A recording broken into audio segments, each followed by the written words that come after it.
એક સમય હતો જ્યારે બાળકો સવારે ઉઠતા જ મેદાનમાં દોડવા જતા, મિત્રો સાથે રમતા, કાગળની નૌકાઓ બનાવતા કે ઝાડ પર ચડતા. પણ આજના સમયમાં એ દ્રશ્યો બહુ ઓછા જોવા મળે છે.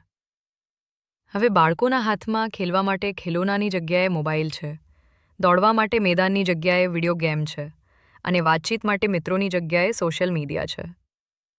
આ બદલાવમાં સારા અને ખરાબ બંને પાસા છે.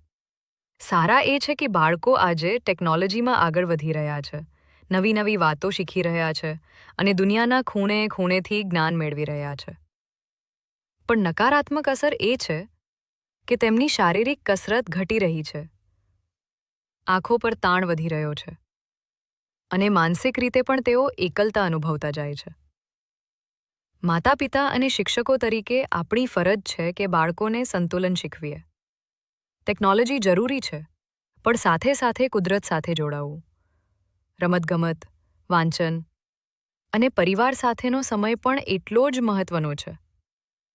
તો મિત્રો, આવો એક સંકલ્પ કરીએ કે આપણે આજના બાળકોને માત્ર ટેકનોલોજીનો ઉપયોગ જ નહીં, પણ સુંદર અને સ્વસ્થ જીવનશૈલી અપાવવામાં પણ મદદ કરીશું.